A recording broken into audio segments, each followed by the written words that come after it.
Welcome everyone to the Dorman Training Center Pressure Transducer Lunch and Learn. I'm G. Truglia and I'm with Josh Weaver. He's going to call me Bob 6 times, but it's Josh. Yeah, I'll forget his name between now and then. But at any rate, welcome. Here's what we had coming out. There's some of our info or emails if you want to email Josh or myself. And what we're going to cover in this webinar. So the webinar explores different types of transducers and their use.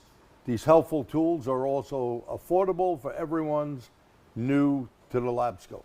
A live on vehicle demonstration will kind of show you what we can in the amount of time. We'll explore different sensor brands and a variety of different tests, including crank and vacuum, tailpipe transducer, and we doubt if time will allow to show Insylinder, which we'll probably do one on that just down the road, okay? So here are a whole bunch of different ones. Now, if you don't have money, don't worry, you can do this. You see this thing here? I'm gonna blow it up. This is something I have people build in a class, and we actually have it here. We'll show you how it works. This is a project box. There is a 9-volt battery in there, a 5-volt to 9-volt, 9-volt to 5-volt regulator, a little LED, a little switch, some wires come out, a good GM map sensor, and a vacuum hose. The shorter the vacuum hose, by the way, the better, okay? This one's pretty long for different reasons, okay? We have the PV350, the old version. I have a 500. This is Josh's old version of PV350. The newer versions don't pull vacuum, so there's articles out there on which part numbers if you're searching for one, but you want the older one. The newer one will not read vacuum as well. Right. Good move. Then we have the first look. Now this first look sensor is one of the first pressure transducers, actually second, because my PV500 was the first. This is good. It used to work with John Thompson, no relation to Bernie Thompson software, called ACE misfire detection. Good setup and worked on its own as well. Go ahead, Josh. I'm sorry. Nope. I'm just going to say it worked really well. There's, once again, another homemade one. There's some PVC piping from Home Depot with a brass fitting in it. And there's just a piezo speaker element that you can order off Amazon or wherever you get your electronics from. Radio Shack's no longer. I love my candy store, but it's gone. Yeah, that was so good. What a shame. That's the original Ditex first look sensor. Yep. So same thing. Just before we move on to pressure transducers, the pulse sensors, I like to call there a dribbling effect. They're not actually true readings of the vacuum or pressure. I call it the bouncer ball because you can dribble it, but if you exert more force, it's going to exponentially rebound more. So there's a flyback and there's a learning curve that comes with pulse sensors. They're a lot affordable over pressure transducers, but there's a big learning curve. As good. Yeah. Now this is no longer made, but Josh happens to have one. I don't know what I did with mine, but probably upstairs. This is a box that ATS used to make that would allow their senses or anyone's senses to actually be used on a different scope. You could use, what he did, he actually went far and above. So you could plug his sensor in using all the ATS cables, but none of the 5-volt boxes out there have a 0. You could actually zero it to your atmosphere, to your barrel pressure, so you could have a true 0 reading, which was really cool. And then we got the PICO setup here. Yep. Pretty damn expensive. It is expensive. There's 3 sensors in one. You get your vacuum, your H2O exhaust transducer, and then you get your cranking. And then I like the resolution of it. Yeah, tells you don't have to remember. I wish I'm always looking up the PV350 to know. Oh, it is 1 millivolt equals whatever I'm converting it to. Yep, that does make a difference. Here, this is Ditex. This is made over in Bulgaria. Pretty good setup. Maybe in the future we'll just do one type of transducer or maybe 2 on a car and play a comparison game. But we want you to be aware this here is probably only sold, I think, through AES Wave that I know of. No one else out there. Then, of course, now if you want the Rolls Royce of pressure transducers, now you're talking. This is the ATS stuff, and you can see ATS has a bunch of different transducers. Yep. I have version 1, version 2. You can have from 30 up to 300, 500, and I don't know if he makes the 5,000 anymore. I don't think so. Yeah. But this is itself patented right here. This is in tailpipe, and if you have the ATS software, it is unbelievable what looking at misfires can be. On the other hand, on his sensors, he has a 5 times burst rate on those sensors. Right. Which the burst rate is how far past the pressure that it can go within limits. You know, right. within, Before if something were to happen. Most sensors are about 3. His is 5, which is really important. All right, so if you want to know how to make this, because a lot of people, when they come to one of my classes, they go, well, how do you make that stupid little box? Well, it's really not hard, and you can do a lot of this stuff nowadays online. So what I did is someone was nice enough online to put all this information here. If you don't know how to do it, it's really not hard. And I gave you all of the information on stuff that you would need to buy. And by the way, you see it says GM map sensor? I'm talking about you buy a GM map sensor, not some aftermarket brand. It does make a difference. And there are some case studies I've had using this thing. It works really well. We'll give you a little demo later. Remember, you need a good vacuum source, and the shorter the hose, the better. Long hoses give you problems, right? All right, so here is the PV 350, and you could see on an E-scope here, we start off at 0 vacuum, and we can see the pulses. Now, I will warn you, each scope draws a little differently, and some will have more noises, some you're going to have to jerk with more, right? Yeah, I mean, absolutely. Adjustments are everything. But on the E-scope, it seems to work quite well, okay? So the scope above displaying a crank in vacuum waveform. And very important, I think you would agree with me, on a lot of the Asian cars, it's really tough to get a good vacuum. Like if you're looking with a vacuum gauge, you're like, this thing have any vacuum? And where's the best place for vacuum? Now, there's always at least 2, but sometimes 3, depending on the engine manufacturer. Where are the best at least 2 places to get vacuum from? So if you can type that in there, we'll be taking a look at your answers. Most people make the big mistake and say, and I don't see it, so for the sake of time, we're not going to wait. They usually go, it's the power booster. Yep. Yeah, brake booster hose. Yeah, now, you would be right on some cars, but on most cars, that ain't true anymore. Not centrally located. It's not centrally located. If you had PCV, but not every vehicle has PCV, positive crankcase ventilation. But what does every vehicle have nowadays that's at least 2,000 and up? Purge valve. Going to be a purge valve. And purge valve is going to have a central vacuum location.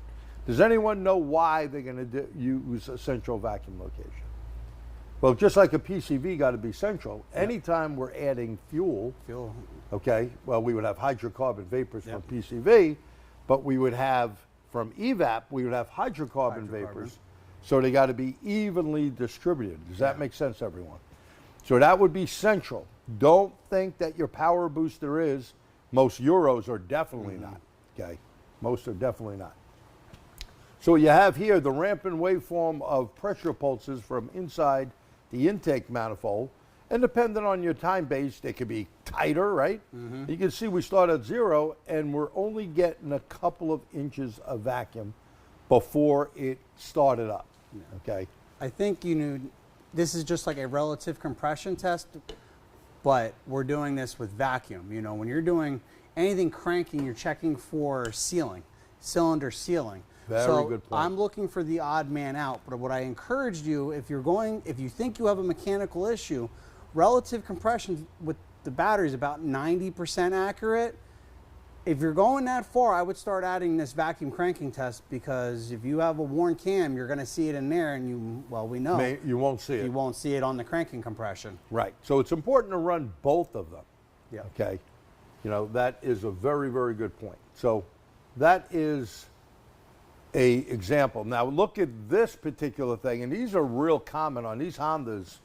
You know, a lot of people throw parts at them. They forget that you got to adjust valves. So here you can see, now if you took your vacuum gauge out, yeah, you're going to think the needle's doing this. Very little. Very little. My Snap-on and my Mac one on this vehicle really didn't do much. No, it did not. But when I actually put the pressure transducer on, this is an ATS one, you could see every little hump here, right? So that's before a valve adjustment. Look at it afterwards, and look at the difference. We're banging out at idle a good 19 plus inches of vacuum, steady. Mm-hmm. Look where we are here. Yep. We're only about 17.7, 17.5 at some points. So there's a big difference, and this is another reason why Josh just said that. Don't only go by one reading. Yeah. Put the vacuum gauge on there, because relative compression, first of all, dependent on the profile of the motor, relative compression being maybe 80 to 90% accurate at best. But if we have DOD, we have, you know, VVT motors, depends on that profile, you may not be getting a reading that you think is good. You know, on the same note, you could back up your scan tool. You know, Honda really wants that 19 to 21, and they're stuck at that 1.2 volts on the scanner. So maybe you have a ground raising the voltage up.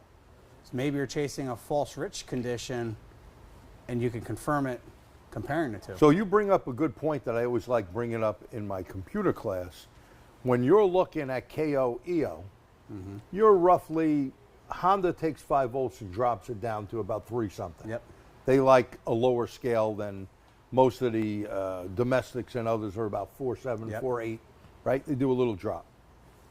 When you're running with 18 to 20 inches of vacuum, that's where you want that voltage to be, as he said, about 1.2 volts. Yep. If you don't see it there, you're going to have a problem.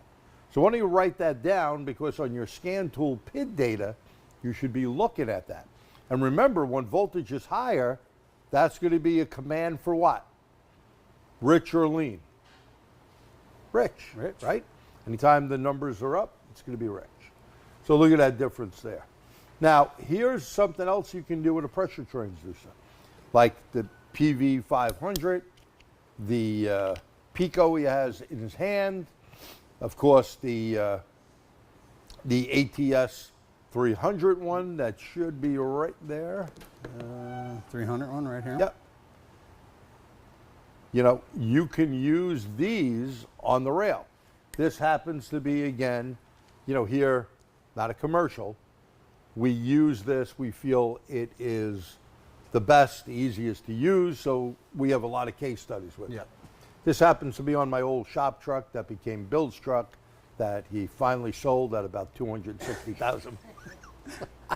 But you could see this is the fuel injector rail. Like, you know, do you really want to put a pressure gauge on the rail, right, and see, okay, you got decent pressure, but is each injector delivering the amount of fuel in the cylinder? Now, if you got a gas analyzer, yeah, and you can cut cylinders out, we can do hydrocarbons per cylinder, correct? But how many of you out there have a gas analyzer? You think it's, oh, emissions only. It's a great tool. But not to get off track, if you want to see what the injectors are doing, the same way you hook up your pressure gauge, okay? Now notice here, we're using, this is the start of the firing order. And on this particular motor, 187, 265, 43, you could see every hump here and watch, look what happened here. We had injector problems on this, okay? We had injector problems. They should all be peaking down low. Now, of course, this is not as nice as the Ford IDS, where you get relative on a bar graph. But hey, you know how much time I just saved looking at this? Otherwise, I got to put the pressure gauge. Let's say the pressure is 48 pounds. And then I got to use that little box that you probably have from OTC or someone. And you got to unplug an injector with the key off, plug this in, start it up there, and hit it and do all these readings. Wow, that's going to take you at least an hour on an 8-cylinder vehicle. You know how long this took me? Probably 10 minutes. Okay, once the scope is on, you hook up, and notice I'm in deep record. I didn't have to go crazy and set something up. That's a beauty of the ATS equipment. I think the other thing is road testing. I don't have to bring a fuel gauge into the car with me to check pressure dynamically going down the road, or taping it to the windshield and trying to look at it. Done that. When I can hook the 10-foot test lead up and leave it all under the hood, and I don't have to worry about bringing fuel into the car. Fittings leak, stuff happens. Right, good point. And yeah, that's happened over the years. Or you have some leak, you tape the gauge to the windshield, and then all of a sudden as you're driving down the road, you see some stuff leaking down. Not good. We've all been there. All right, here's something also what you can do with a pressure transducer.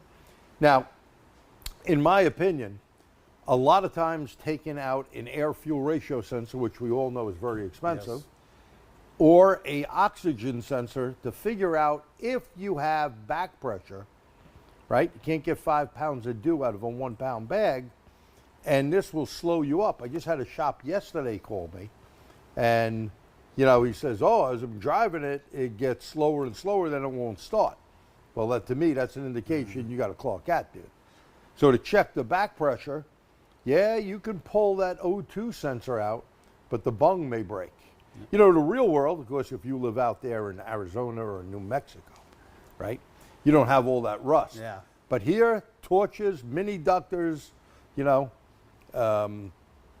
need all that stuff to try to heat it up and get it out. Now, if we had a 4-cylinder vehicle, maybe one plug may be stuck in there, but all 4? No.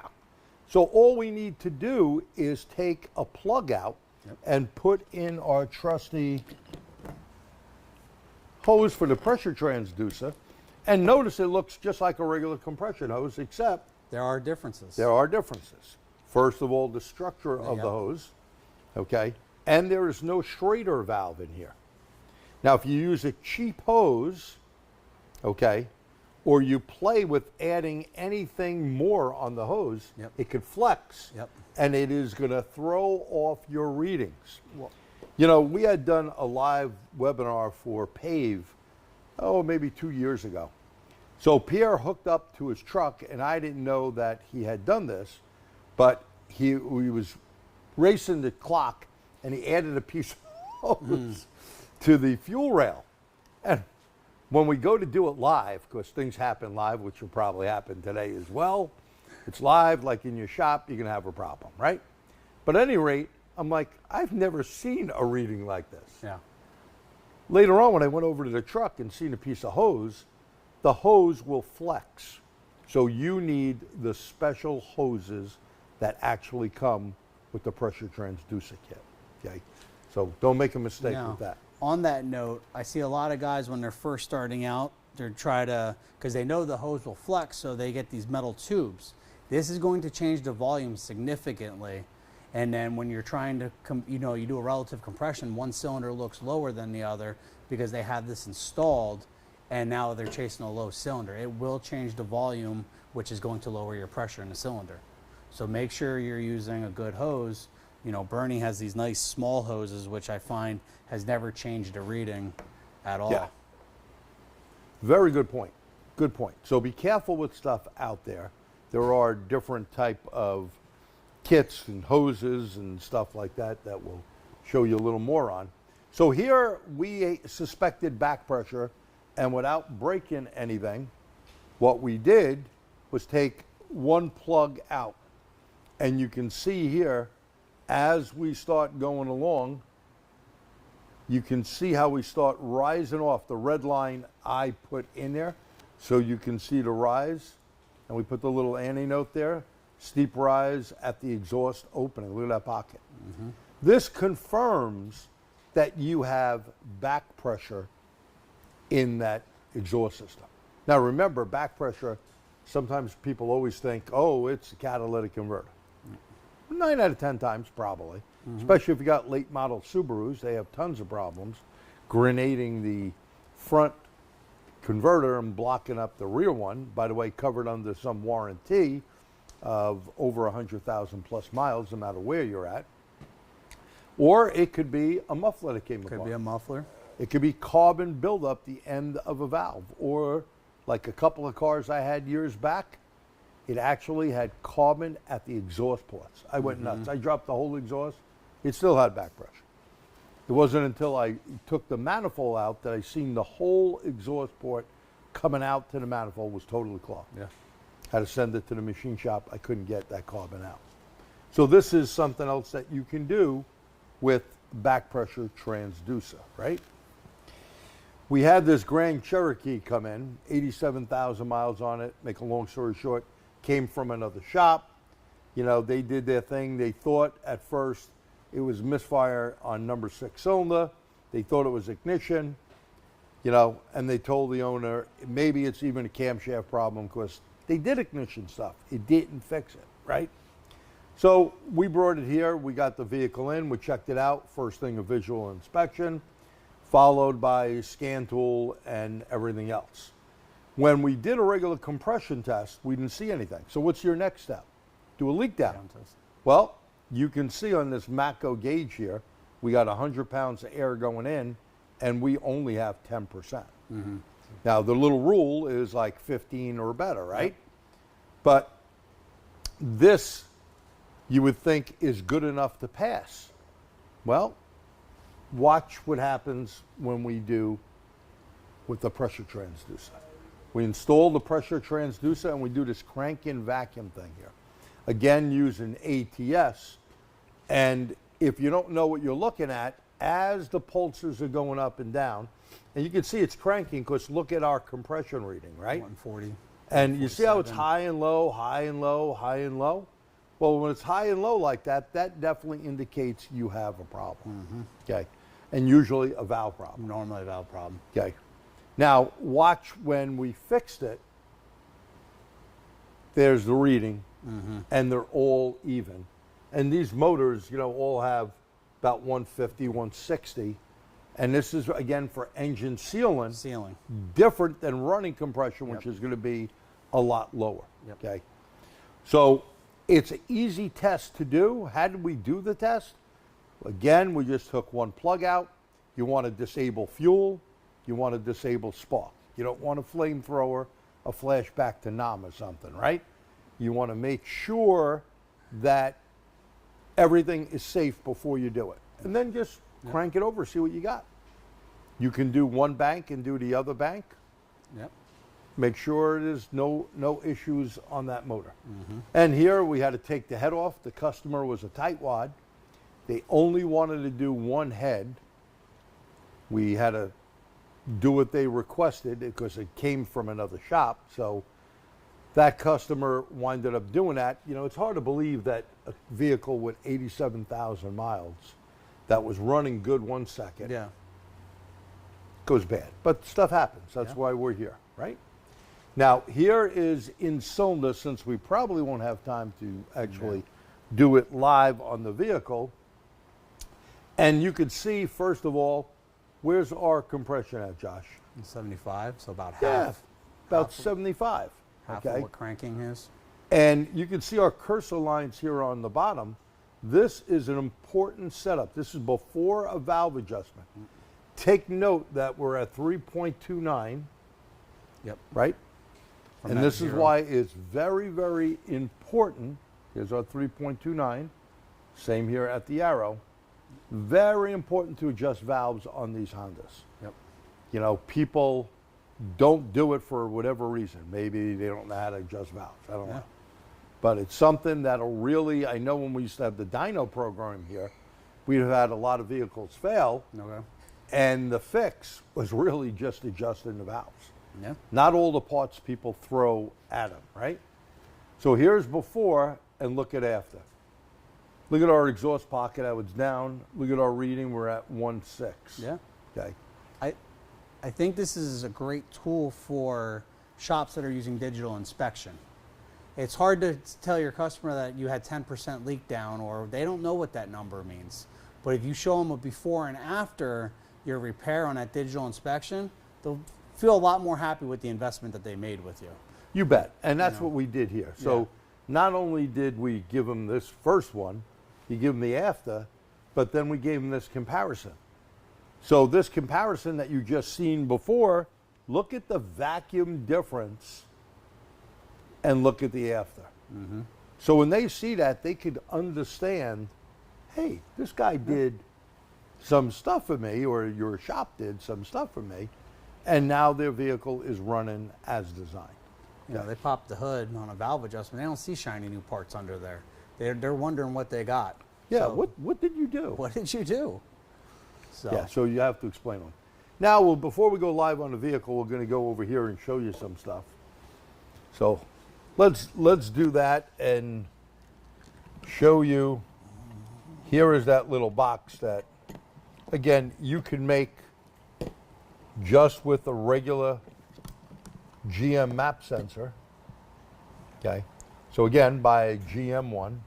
You should see the GM stamp on it, right? Don't buy a cheapie. We have 3 wires going in, power and ground coming out of here. When we put this little box on, you'll see that blinking light.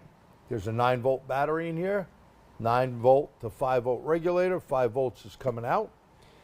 You take your lead from your scope. This one is going to the middle wire. That's how these are wired. Okay, so the middle wire. And important, you take your black lead. You do not put the ground of the black lead on the vehicle. It's not the same circuit. You got to be on the same circuit. We're going to use a vacuum pump to simulate this here on the vehicle. And Doreen will switch over to the lab scope, and you will see some humps. let me change my time base around.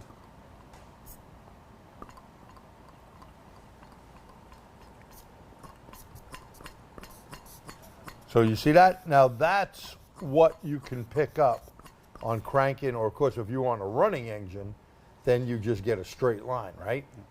So this is really a very easy way for you to get into pressure transducers. Not expensive at all. Oh. I mean, which could probably cost you maybe $70, $80, somewhere in that range, okay? But you could use this, and again, I wouldn't use this long hose. Yeah.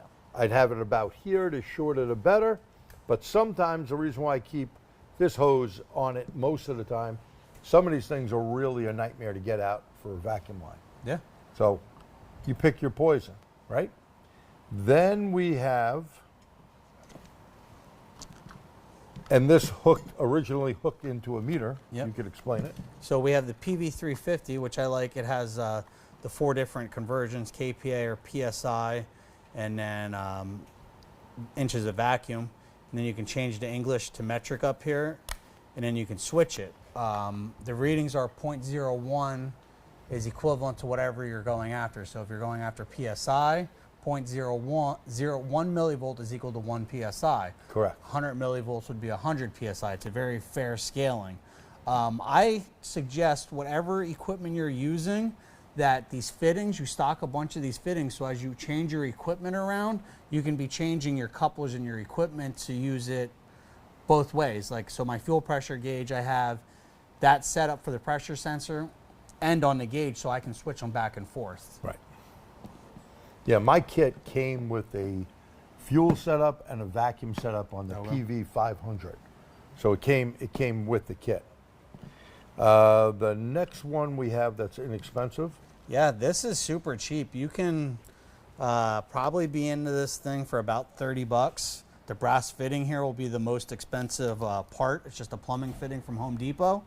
You could go down and get 2 shells from a cap and a 1.5 by 1/2 inch PVC pipe. Screw it in, it's already pre-threaded. Put a piezoelectric sensor inside, glue it from the sides, and you'll just have to figure out which way is positive and which way is negative by swapping your leads around. Yeah. But no big thing. You know, this is what I started out with. I had a Vantage Pro, this, and my PV350. It got me up and going, you know. It's all doable. Then you could get, I'll show you, this kit is pretty neat. This kit, oops, sorry, Josh. This kit comes, if you can hold that top piece, it comes with a whole bunch of stuff. You can see here, it has this thing here, 35 bar to 500, okay? It has all the metal connectors and different hose connections for vacuum. Pretty well put together. You know, you got to hook it up, you got to run this power to it. And it also has a conversion, which we had to look up because it wasn't that easy. So 200 PSI is 50 millivolts, okay? And 20 milliseconds at 1 PSI. So once you play with your equipment and you know how to use it, it's not bad. Now this kit, I think, is about $400 or so. Not bad. Not bad for what you're getting, everything. This is the same guy that makes the Ditex box, the sensor simulator. And we had done a webinar on this many moons ago. He just took a look at it and said, wow. Yeah, it's definitely... definitely brutal. Yeah, but we do have... They also do have a pulse sensor, and we do have that hooked up on this vehicle, and it works quite well. Yeah. Good setup. Yeah. And then, of course, we have PICO for you guys that are plenty of PICO users out there. And this thing is not cheap. No, this thing is not cheap, and the money's really up there now. You can buy it different ways. You could buy it with the kit fully loaded with all your lines, your fittings, or you could buy the 350 itself. It's a very nice unit. It's very, very strong. Has some zoom-in features, and it works well with the PICO software. If you're a PICO user, drop-down menu, ready to go, boom, boom, boom. All the presets. But it does have a battery life sensor on it. These batteries do go bad. You do have to send it out to have it fixed. It's an internal battery. I've had mine done. I had to use a 5-volt USB box for a while until I was ready to send it out. Wow. But they do service the battery in-house, but you do have to send it out.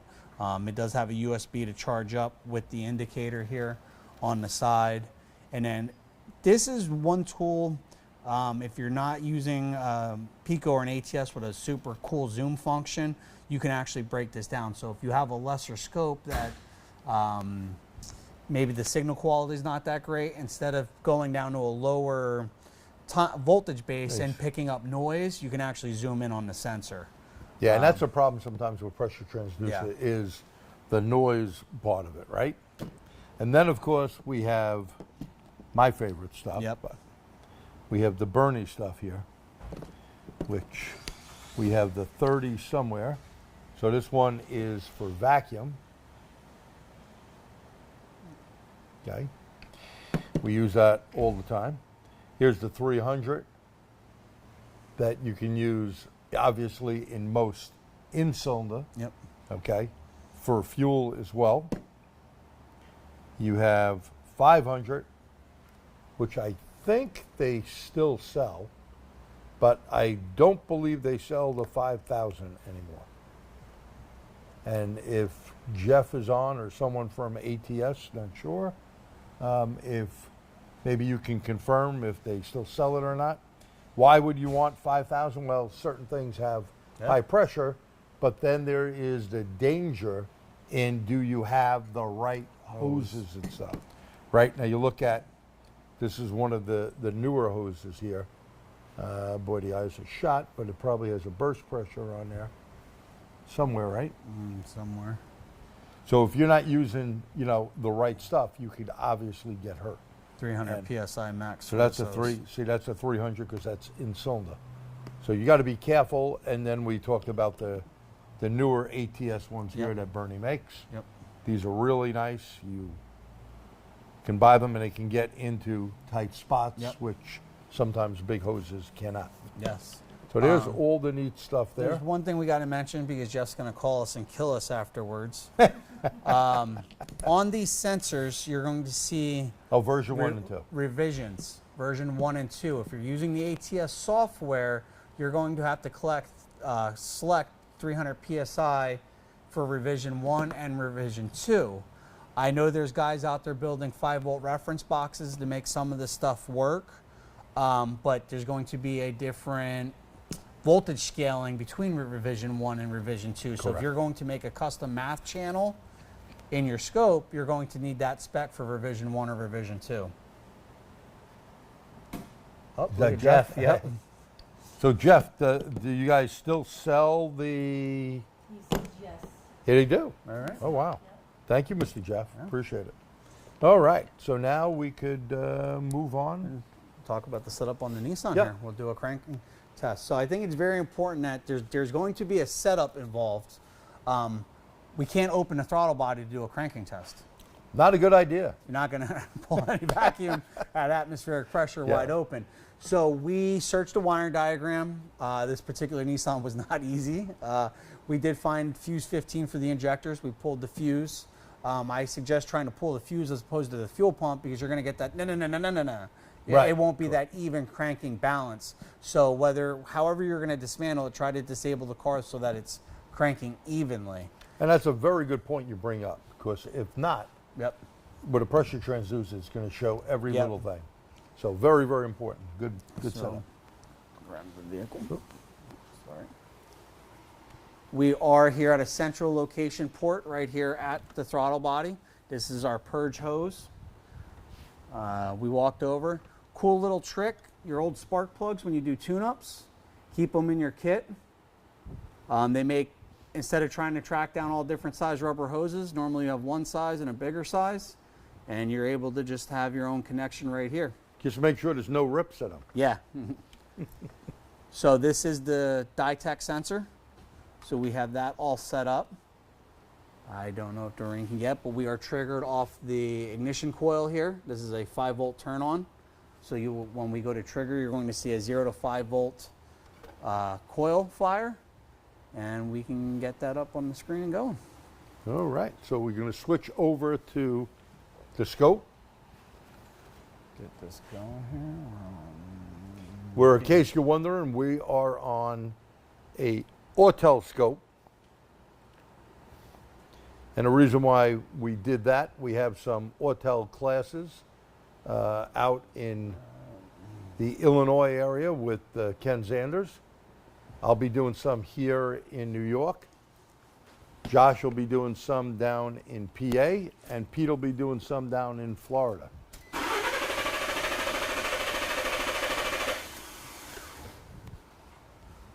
the stop button on that. Move that yellow down. And let's just bring in one section for now. Yep. And So the yellow, that is our vacuum sensor from our first look. Yep. That is our vacuum reading from our first look. So right off of first glance, we're even.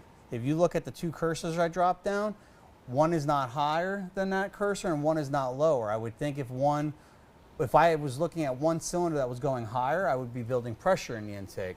Necessarily, if I looked at one that was much lower, I'd be pulling either a deeper intake, or maybe I didn't pull a deep intake vacuum at all. I didn't even hit the line. correct.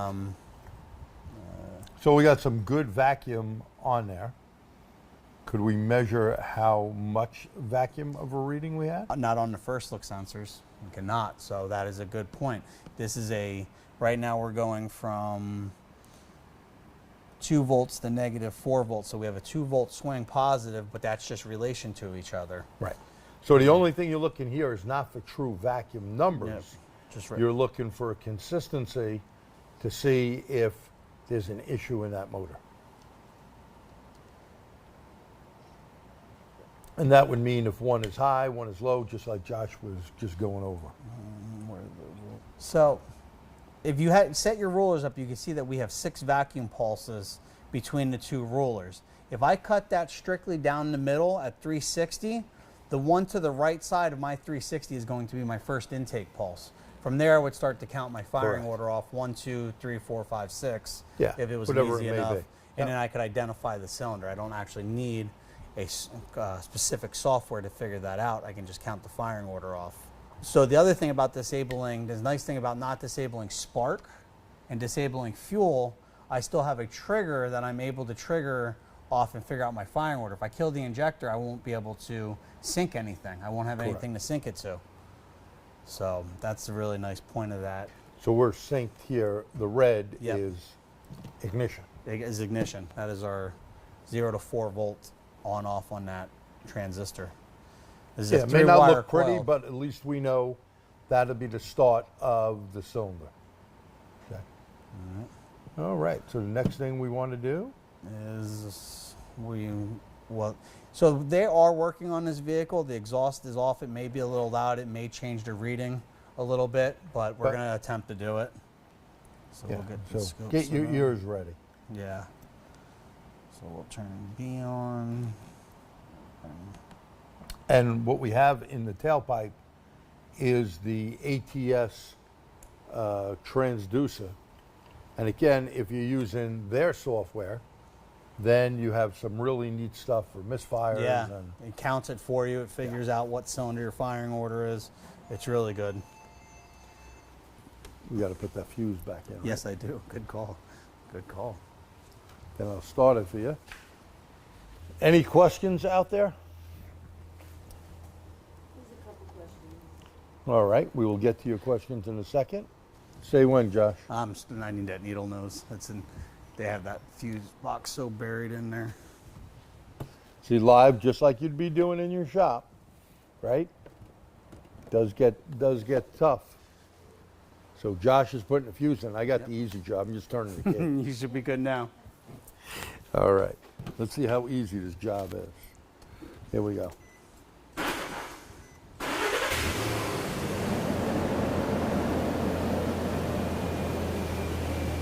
And while Josh is setting that, let me look at some of these questions here. Oh, ATS has 5,000 in stock. How do I tell I have the original ATS transducer? It usually says the version on it, Mike.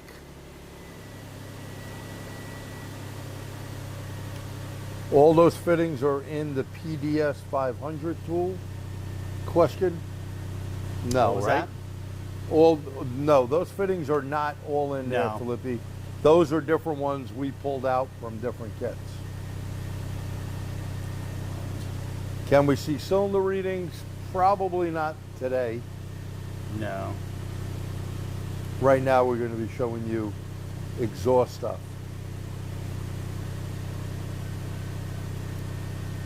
And I better put the fan on this thing. Pretty brutal.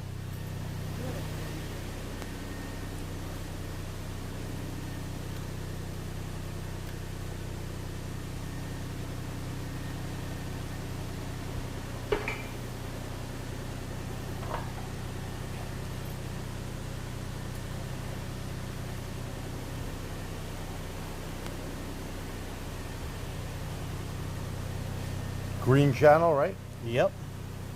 Okay, so you're looking at the green channel. These are the exhaust pulses coming from the ATS in-cylinder pressure transducer. H2O pressure transducer, the H2O sensor. They use that very specific small amount, the sensor. If you look at the scaling on that H2O sensor, it's not very big. We're looking at, right now with this setup, 0.35 volts. Like it's a very small number to chase that. But you know, if we were to lose a cylinder, the old dollar bill tests, when it sucked it back in, well, we would see that negative drop, and then we could figure out our firing order from there. But once again, we're synced off firing event.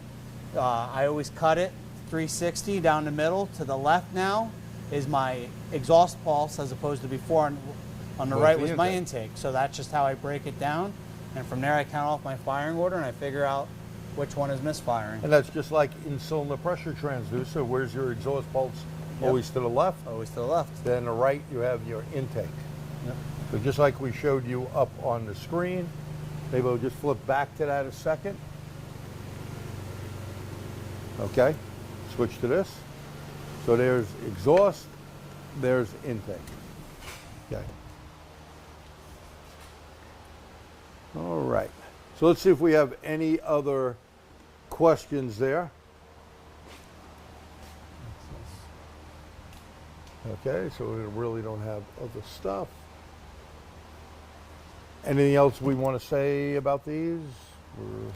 No, I think you just got to get out there and you got to do it. There is a learning curve to every tool.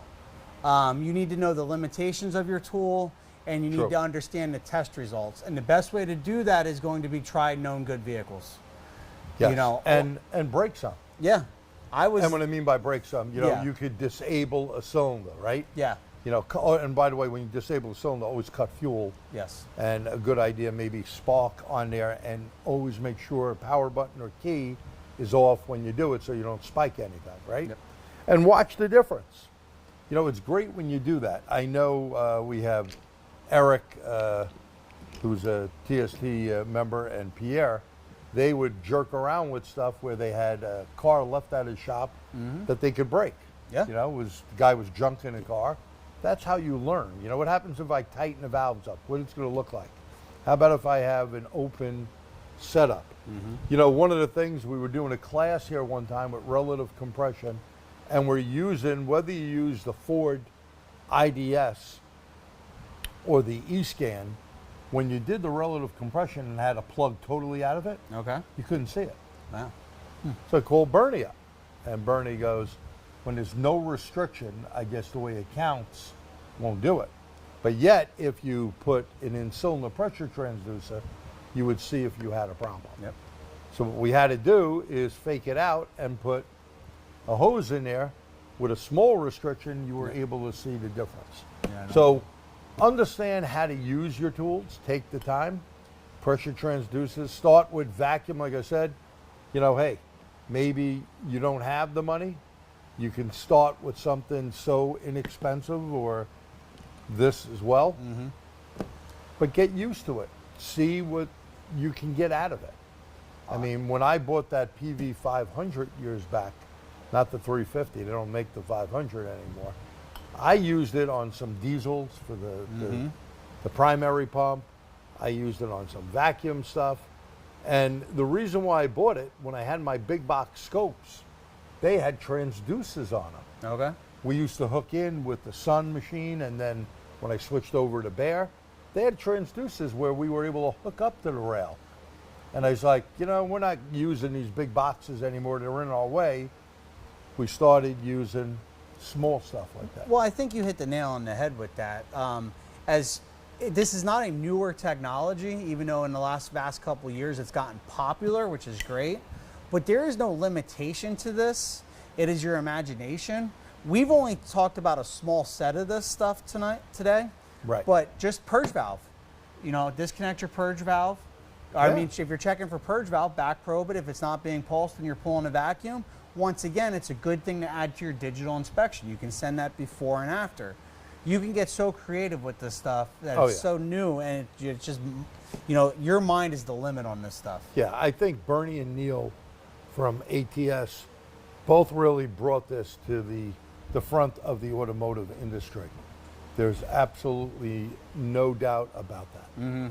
Yeah. You know, with their special software, they had shown what cylinders were good or bad. Yep. I mean, I had never heard of it prior to them coming out of it. No, I didn't.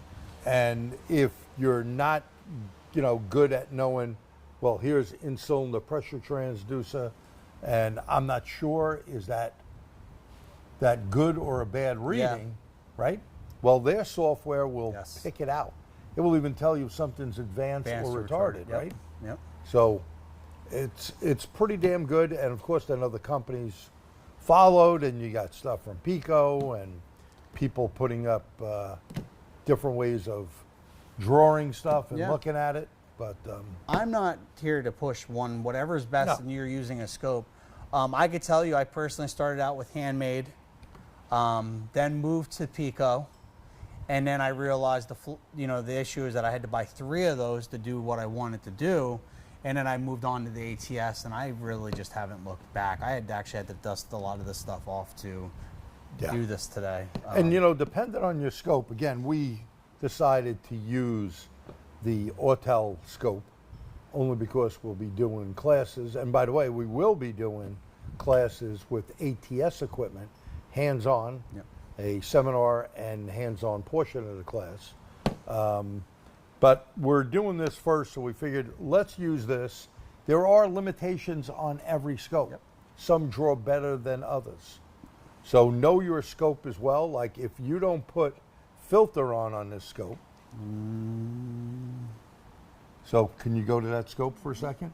You see this? If you don't put that on, you get a bunch of noise. And if you over filter something, you may just miss it. You can lose it. So, you know your equipment is a biggie. Yeah. And let's see if we got any other questions there, and then we'll just go on with a couple of things. And here's what we got coming up. We have TST on Wednesday, July 25th. It's a round table. You could speak about anything. Maybe I can get Jeff to come on and speak about something. Just yakking. We'd be sitting down. So everyone's welcome to join. It's free in July and August with TST. We don't have a regular guest speaker. It's just we yak about different things that could be on your mind. I'm sure Mr. Pierre is going to be yakking about his Tesla problems. His Tesla told him he had a charging circuit problem as he's driving down the road, I think at 38 miles an hour. He should have bought the BMW electric car, but I break his noodles with that. So you can discuss anything that's on your mind. There will be one in August. We don't have a date yet. We do have this, advanced drivability. If you're up in Canada, my Canadian friends, I will be up there teaching starting on Tuesday, July the 30th. I don't know if I have the July, don't know, but typo. It's live. Amazing. I always could screw up.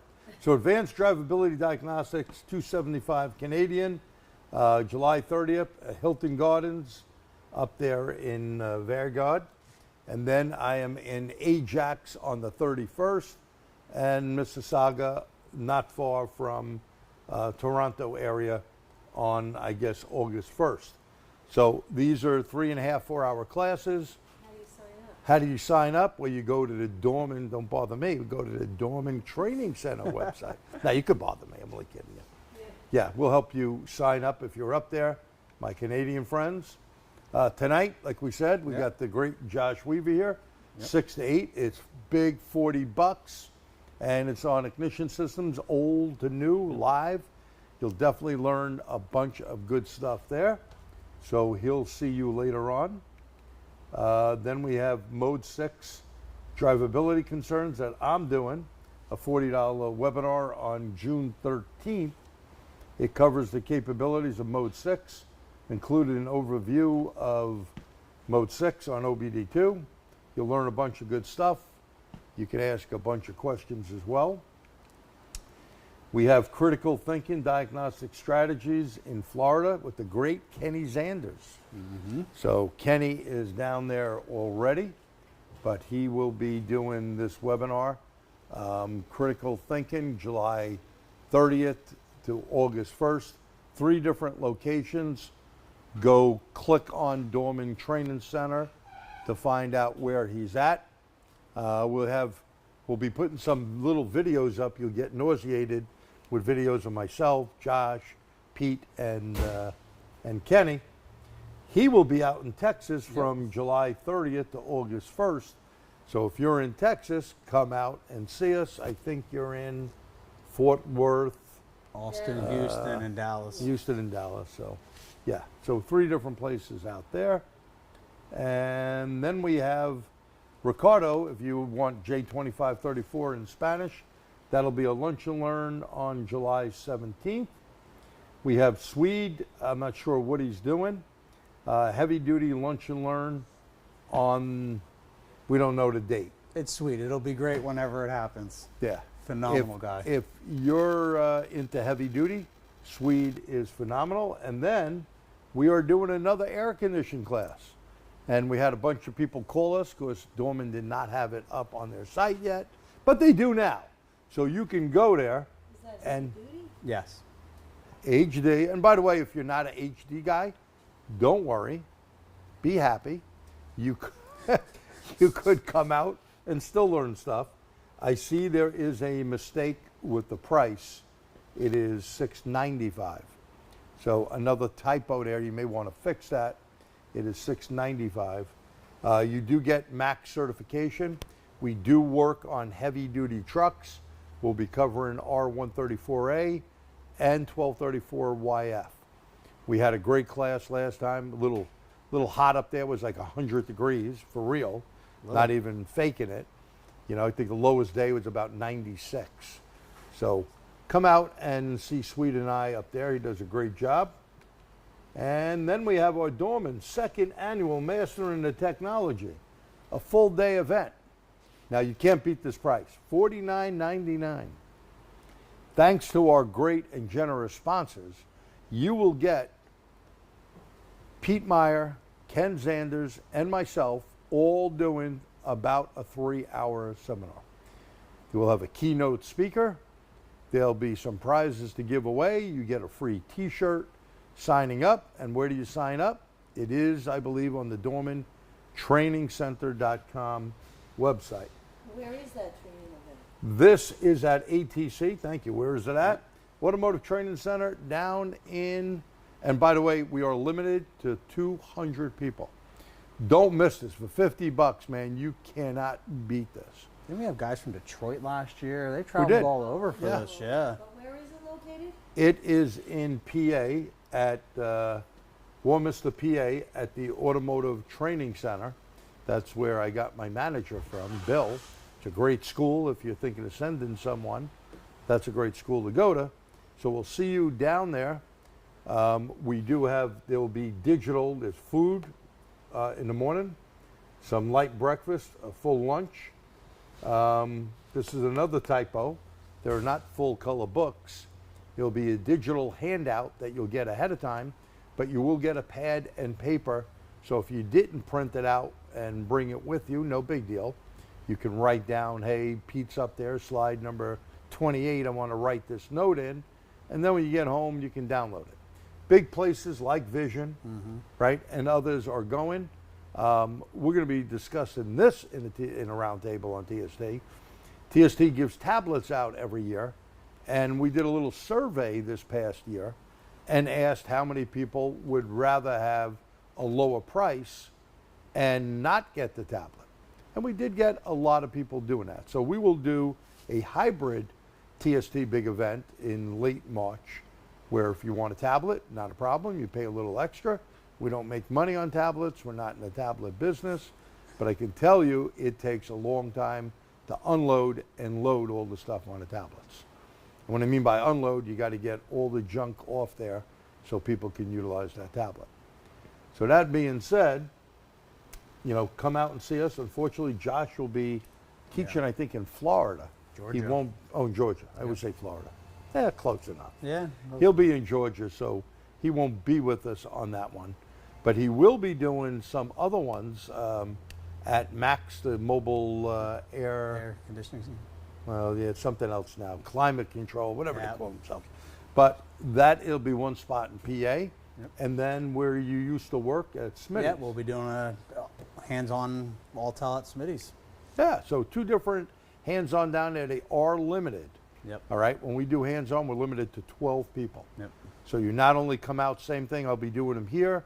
Dates to be announced. I don't think they have them all up on the Dorman website yet, but take a look for that, and we'll see you next month. We thank you for coming out. If you think you got something out of this, of course, we'd like to do a lot more for you, but we only have an hour. Yeah. So if you think it was good, give us a letter Y. If you think it sucked, give us a letter S this time. How's that? Thank you again for your time. From hot, sticky, crappy New York, I'm G. Truglia. Bob, Josh. Good to see you. Thank God it's air conditioning, is what I have to say. Thanks. Thank you all. We'll see you soon. See Josh tonight. Yeah, come see it. All right. Thank you.